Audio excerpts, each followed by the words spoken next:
A graça e a paz do Senhor Jesus, meus amados amigos, irmãos, meus entes queridos, os quais eu ainda não conheço, mas que recebam os favores imerecidos do Senhor e a graça que excede todo entendimento. Muito bom dia, um bom início de semana a todos, que cresçamos em graça e em conhecimento, buscando, dedicando, tendo uma entrega sincera ao nosso Senhor e, com certeza, acrescentaremos na nossa vida muito do Senhor, porque o Senhor em nós é a melhor parte de nós.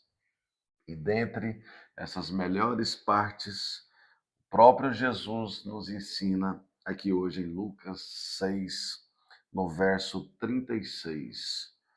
Ótica e expressão de evangelista Lucas, o médico Lucas, mas as palavras aqui sobre o amor ao próximo era do próprio Jesus, o Verbo que se fez carne e tabernaculou no meio de nós. E foi igreja no meio de nós em carne. Mas o verbo vem da palavra logos no grego, que significa palavra. Ou seja, Cristo Jesus é a própria palavra. Este verbo se fez carne,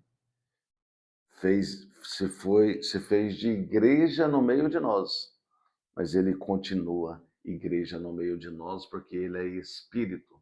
E eu e vocês somos corpo, alma e espírito.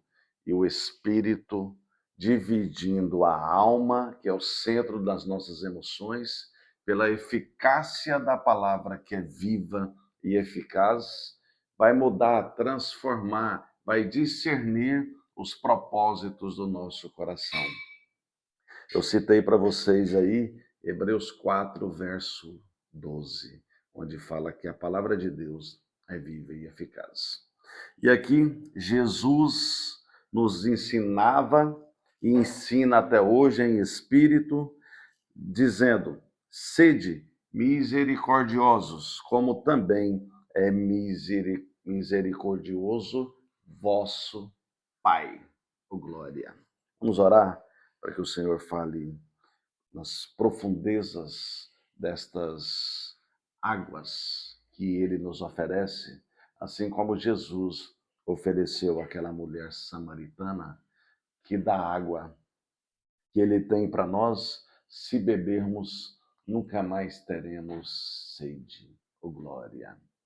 Pai eterno, em nome de Jesus, o Senhor está nos ensinando aqui nesse texto sobre ter misericórdia, que aprendamos de fato, Senhor, assim como a palavra diz, que ter misericórdia é ter um coração que compadece da miséria alheia. É perdoar, Senhor, quem errou e não castigar, mesmo que esse mereça.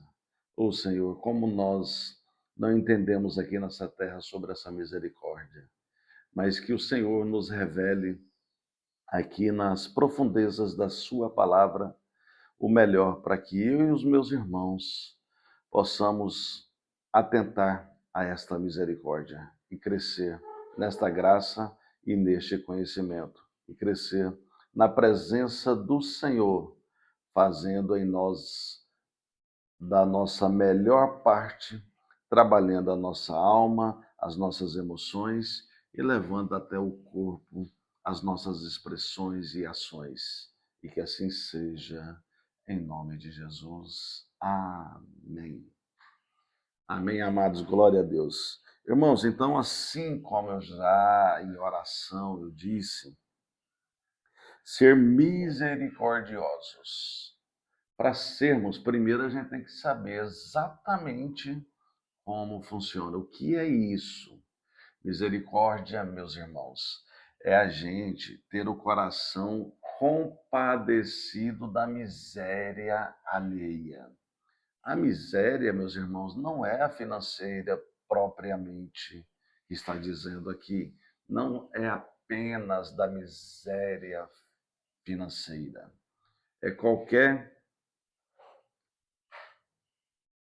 coisa que a pessoa deveria te oferecer. Deveria te oferecer uma atenção, um carinho, um respeito, uma lealdade ou uma fidelidade em algo, mas você vai fazer desta forma, porque o Senhor disse que assim como o nosso Pai, o vosso Pai, o nosso Pai, ele precisa ser misericordioso conosco, é o que precisamos aplicar ao irmão. Porque se a gente assim aplicar, Jesus também nos ensina, quando a gente faz aos seus pequeninos, estamos fazendo a Ele.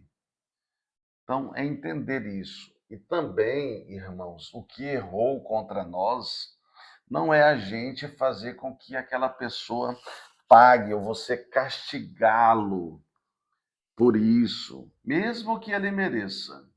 Mas a misericórdia é isso, é ter o coração e se compadecer do próximo. Paulo nos ensina de uma forma mais incisiva, ao meu ver, em Efésios 4, verso 32. Olha bem o que Paulo diz. Antes, sede uns para com os outros benignos, compassivos, perdoando-vos uns aos outros, como também Deus em Cristo vos perdoou. Irmãos, ser benigno, inclusive você que se comporta ou se batizou, acredita que tem os aspectos, aliás, que tem o fruto do Espírito Santo, se você não conduzir a sua vida com estes aspectos do fruto do Espírito de Gálatas 5:22, então é um ponto para você observar se você realmente está em Cristo ou Cristo está em você. Porque ali afirma que dentre os 9 aspectos do fruto do Espírito está esta benignidade que Paulo nos alerta aqui. E o que é essa benignidade, irmãos? É a disposição do coração voltado para fazer o bem. E na sequência, ele diz para a gente ser compassivos. E o que é compassivos? É quem sente, ou quais são esses? É o que sente a dor do outro e age para aliviar este sofrimento. Vimos aqui 3 palavras que aparentemente, se falarmos ela muito rápido, em um contexto, parece que elas são sinônimas. Tipo, olha, temos que ser misericordiosos, benignos e compassivos. Mas viram a diferença? Que para ser esse misericordioso é ter um coração para compadecer da miséria do outro e perdoar quem errou e não castigar, e não cobrar dele, não fazer um castigo mesmo que ele mereça.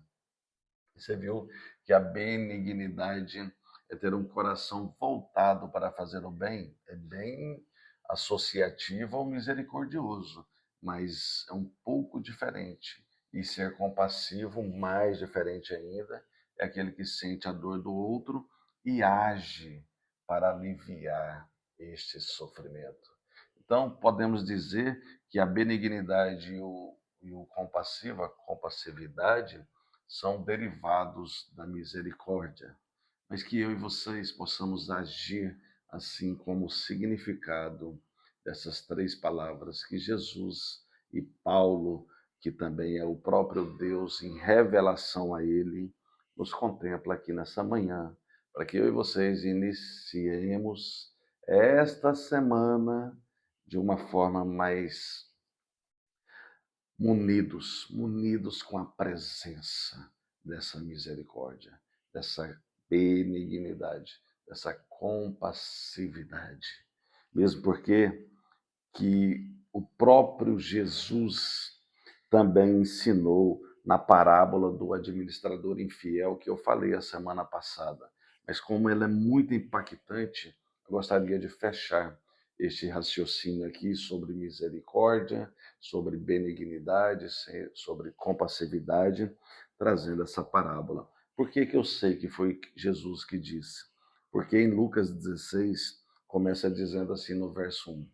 Disse Jesus também aos discípulos: havia um homem rico que tinha um administrador.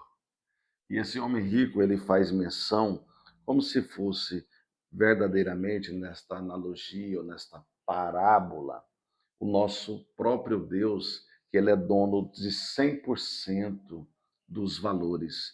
Porque ele diz aqui que este administrador infiel estava aqui, olha bem. Então, mandando-o chamar, lhe disse: que é isto que ouço a teu respeito? Presta contas da tua administração, porque não podes mais continuar nela. Disse o administrador consigo mesmo: que farei, pois, o meu senhor se tirar a administração? Trabalhar na terra não posso, também de mendigar tenho vergonha.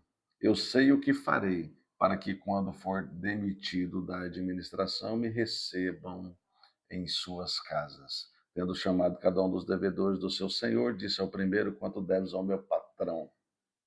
Respondeu ele: 100 dados de azeite. Então disse: toma a tua conta, assenta-te depressa e escreve 50. Por isso que menciona que ele é o administrador infiel, porque de alguma forma aqui ele estava lesando o dono desta riqueza. Aí depois ele chegou ao um que devia trigo, falou: quantos coros de trigo você deve ao meu patrão? Ele disse: 100. Escreve aí, levanta-te, coloca depressa e diz que é 80. E quem elogiou ele mesmo por isso? O Senhor, dono desta riqueza.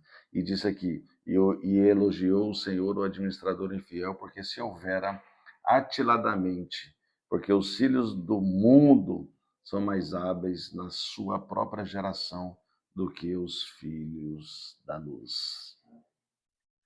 E eu vos recomendo, das riquezas de origem iníqua, fazei amigos. Ou seja, você lesar alguém como na riqueza da iniquidade, na riqueza dos trapaceiros, na riqueza do padrão do mundo, mas você precisa aplicar, como nesta parábola, nesta analogia. Essa parábola não está mandando ninguém roubar de ninguém, não, porque aqui é uma ilustração, é uma parábola, é uma analogia que está fazendo sobre exatamente o que eu estou dizendo sobre misericórdia, compaixão e também ter essa benignidade, essa compassividade. Aqui o Senhor está nos ensinando, preste atenção, não pegue o que foi falado até agora, não tire a coisa do contexto para pretexto, porque o que está dizendo aqui é sobre exatamente essa misericórdia. Esse Senhor que é dono 100% dos valores, o que ele espera de mim e de você é que a gente aplique 20%, ou seja, tire 20 cotas de azeite e tire 20 cados de azeite, e que possamos também tirar 50 coros de trigo, mas no sentido de pegar os valores do Senhor Criador, os valores do Senhor de todo o contexto bíblico e aplicar a falta dos valores naqueles que não conseguem te pagar, que não conseguem pagar 100%. Por isso que o significado da misericórdia fala lá no final, é perdoar quem errou e não castigar, fazendo-o, mesmo se ele mereça fazer o castigo. É você perdoar, é você acrescentar desse Senhor, que é o dono 100% dos valores, o valor que falta no outro. Então, aplique no outro a misericórdia, 20% de misericórdia, 50% de misericórdia, possa ser até 100% de misericórdia. E o que temos que entender é que nem o outro que a gente precisa aplicar isso e perdoar nesta ação dos iníquos da prudência, para que a gente tenha casa onde aqui disse, para que eu, né, se eu for mandado embora, eu tenha onde ir, eu tenha as casas. E é isso que o Senhor nos promete, é você ter casa. A casa no dia da ida para Nova Jerusalém, como o Senhor Jesus falou que lá ele preparará moradas. Mas na ação da salvação, quando a gente aplica essa misericórdia, quando a gente tem esse posicionamento sobre suprir a falta do valor no outro, com certeza o Senhor preparará casas para você aqui nessa terra. No sentido de que não de você ter vários imóveis, mas é de onde você for, você vai ser bem recebido, porque você tem a misericórdia. E assim como Paulo terminou lá em Efésios, assim como ele disse aqui, então o Senhor nos perdoou em Cristo.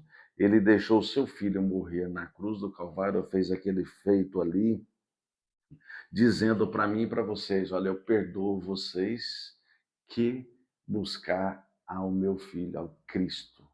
Ou aquele que me buscar, eu estou perdoando vocês em Cristo. Cristo morrendo na cruz é a minha, é o meu feito, é a minha ação de perdão a vocês. Então Cristo sofreu por mim e por vocês. Então esse é o Senhor que está disposto a perder 20% ali do trigo, 50% do azeite e que nos ensina a perder algo também pelo outro que não tem o valor que você espera dele. Se você assim fizer, será perdoado, porque você está perdoando, usando essa misericórdia, essa benignidade, essa compassividade e complementando o valor no outro, porque nem vocês, nem esses que falharão conosco, eles são 100% aqui nessa terra.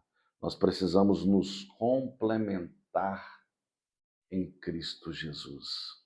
Por isso que eu falo que o Verbo se fez carne, o Verbo é a palavra, e é a palavra que está nos ensinando aqui nessa manhã esta forma de vida aprovada no Senhor, entendendo e recebendo o perdão, porque se assim você fizer, assim como Paulo disse, assim como ele vos perdoou, assim como está na oração do Pai Nosso, perdoai as nossas ofensas, assim, ou as nossas dívidas, dependendo da versão, assim como nós estamos perdoando a quem nos tem ofendido, ou os nossos devedores. Então, é este o feito. Se a gente perdoa, o Senhor, dono desse trigo e dono desse azeite, dono desses valores, dono dessa misericórdia, dono dessa benignidade, dono dessa compassividade, ele vai sim falar: esse é meu filho amado. Eu completo os 20% que ele falta. Eu completo os 50% que ele falta. Eu completo os 100% em algo que ele falta. Amém, amados? Glória a Deus. Fiquem em paz. Eu desejo a todos uma abençoada semana. Abraço.